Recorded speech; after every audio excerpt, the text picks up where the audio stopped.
ધારાસભ્ય ચૈતર વસાવાની ગેરહાજરીમાં સાંસદ મનસુખ વસાવા છે તેમને ઘેરી રહ્યા છે તેમના જ સાથીઓ, કેમ કે તેમના જ ગામમાં રોડ નથી અને રોડનો મામલો હવે ગરમાયો છે।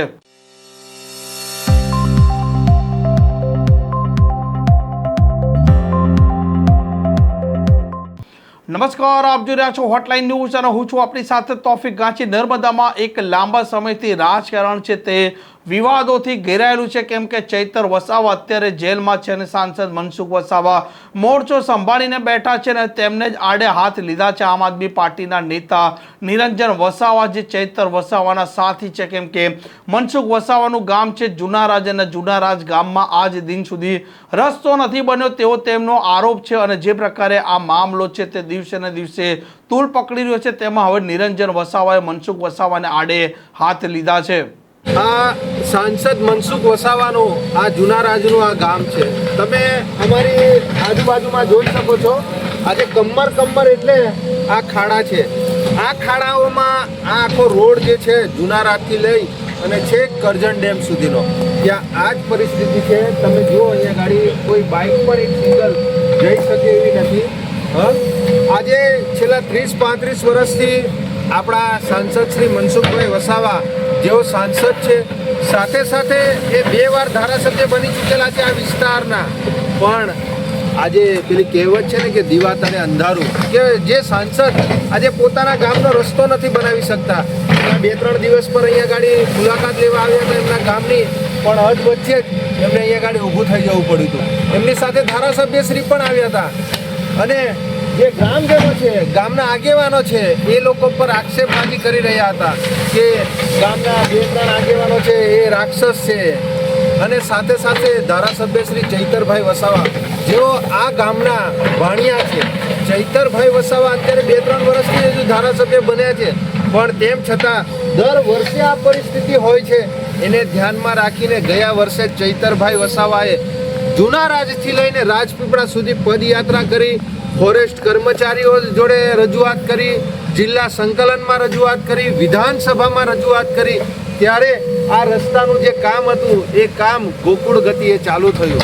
મિત્રો, અમારે કહેવાનું એટલું જ છે કે જે સાંસદ આજે પોતાના ગામનો રસ્તો નથી બનાવી શકતો અને જે સામાન્ય લોકો છે એ લોકોને રાક્ષસ એમ જણાવે છે, આજે આ જનતા એ ખૂબ સારી રીતે જાણે છે કે જે શકુની મામાના રૂપમાં જે રાક્ષસ છે આ વિસ્તારમાં, એ રાક્ષસ જ આ બધા જે આગેવાનો જે લોકો લડત લડે છે, સરકારને યોગ્ય રજૂઆત કરે છે, એ જ આ સાંસદશ્રીને ગમતું નથી।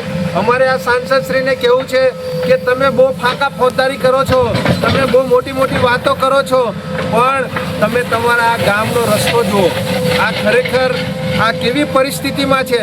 આજે આ ગામના લોકો નથી, અહીં 1 થી 8 ધોરણની સ્કૂલ છે, 8 ધોરણ બાદ એ લોકો નથી 10-12ની એક્ઝામ આપી શકતા કે નથી કોલેજ કરી શકતા, કેમ કે આ રસ્તામાં ના તો 2 વ્હીલર બાઇક જઈ શકે છે, ના તો કોઈ 4 વ્હીલર બાઇક જઈ શકે છે।